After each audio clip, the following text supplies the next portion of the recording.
All right, we're diving straight into a case file tonight that is darker than a back alley at midnight. And let me tell you, this isn't just about a murder. Oh no. This is a journey down a rabbit hole of glamour, geopolitics, and a weapon that, well, it could turn us all to dust.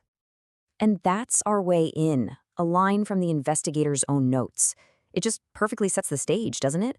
A story where beauty and death are really just two sides of the same very corrupt coin. So, let's follow this investigator, Rex, and see exactly where this powder keg leads us. So, where's a story like this kick off? Well, where else?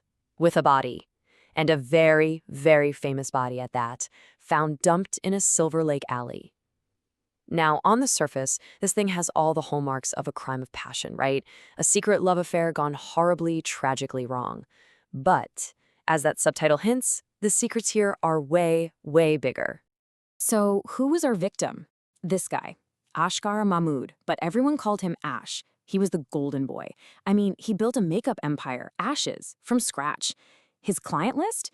It was the kind that could make or break political careers. But behind all that shine, he was living this whole other life, tangled up with one of the most powerful men in the country. And the way he was killed, up close, personal, strangled, it just screamed intimacy. It was the perfect tragic headline. So at first, the cops thought they had a pretty standard whodunit on their hands. You know the drill. They set up their war room board, and the inner circle of suspects was tight, it was exclusive, and it was just dripping with motive. This is where we start peeling back the layers. Okay, so this right here, this is basically the emotional battlefield all mapped out for us. And just look at those heat levels. You've got a scorned wife who's trying to run for Senate, a jealous war consultant, a super shady arms-dealing father, and of course the billionaire lover himself. Literally everyone had a reason to want Ash out of the picture. It was this crazy tangled web of lust, lies, and ledgers. And right at the top of that list, you had the two red hots. First, Donna Landsman, the political wife who could actually use her husband's scandal to fuel her own ambition. Then there's Chad Mason, the third man in this love triangle. He's a war consultant with the skills to kill without a trace and, more importantly, a deep, burning hatred for his rival, Mitch. But here's where things get wild. The detectives, they start to figure out, wait a minute, this is not just some simple crime of passion. As the case file itself puts it, this wasn't some Hollywood slang. No, this was something far, far bigger, with tentacles reaching across the entire globe into the worlds of black market arms and, well, doomsday technology. And what's at the heart of this whole thing? A company called Vasicotech. It's run by this ghost of a crypto billionaire, a guy named Elias Voss. Publicly, Vasicos sold itself as a nuclear safety firm, but its real product, something called the Ash Protocol, was a weapon straight out of a sci-fi nightmare. I'm talking a tactical device that could literally vaporize a human being. And get this was his actual business pitch. Welcome to the Ashes economy, a place where you can buy crypto-secured insurance against the end of the world. The truly chilling part?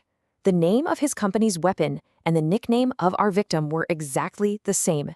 And that was absolutely no coincidence. And this is how it all worked. It shows you just how deep this whole conspiracy went. Ash's makeup company, Ashes, wasn't just selling foundation and lipstick. It was the washing machine for a global criminal enterprise. His father's black market arms money, laundered as pigment imports. That clean money was then funneled through his lover's oil rigs. The entire supply chain was just a ghost network for shipping components for Voss's doomsday weapon. So you've got the affair, the dirty money, the crazy weapons, and it's all about to just explode. The case completely broke wide open with a confession that didn't just crack the love triangle, it nuked it, revealing the deadly truth behind Ash's murder.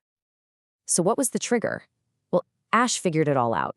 He realized he wasn't a partner in this whole thing. He was a pawn, a mule for a doomsday weapon. So he tried to blackmail his way out. $20 million. He had everything, pictures, patents, even footage from a secret weapons demo. He thought he had the winning hand. He was so wrong. And this is the order that came down from the guy at the very top, Elias Voss. Think about that. Not kill him, ash him. A cold corporate command, in order to use the product on the very man whose name it shared. It's poetic, really, in the most twisted way imaginable.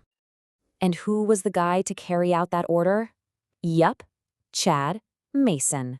Turns out, his motive wasn't just jealousy over a love triangle, he was the company's enforcer. Ash had become a liability, you see, the weak link in a multi-billion-dollar chain of crime, and it was Chad's job to silence him for good. And when Chad confessed, man, he laid it all out with this chilling, almost surgical precision. He used the trust from their relationship to get in close. The strangulation, that was just a personal touch, something to mislead the investigators. The real weapon was a toxin, an injector that did its work in an hour, leaving almost nothing behind but, as he put it, cosmetic dust. Just picture this. While Chad is killing Ash, Elias Voss, the big boss, he's watching the whole thing unfold live on a holofeed from his bunker in New Zealand. And as Ash dies, Voss supposedly raises a glass of champagne and toasts his own terrifying new world order. This was never about passion. It was about protecting the brand.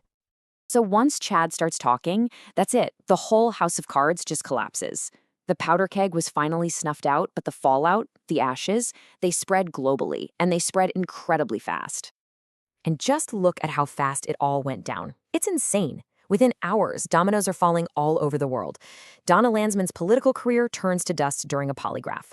Then, at exactly 4 p.m. Eastern, you have simultaneous raids hitting D.C., a bunker in New Zealand, and a villa in Dubai, all while the oil titan's private jet gets grounded in Colorado. The entire network was just dismantled in one clean sweep. So let's look at the final scoreboard. The killer, the mastermind, the banker, the enabler, all taken down. Donna Landsman? She was just collateral damage in the end. And the official story for the public? Well, that whole massive geopolitical conspiracy was neatly wrapped up with a little bow and sold as a simple crypto triangle murder. Case closed. Or is it? Because the file itself, leaves us with this one last haunting question. Yeah, Chad Mason pulled the trigger, but was he the right killer? Or was he just the final domino in a chain reaction started by men who trade in empires and extinction? The file is open. The investigation? That's in your hands now.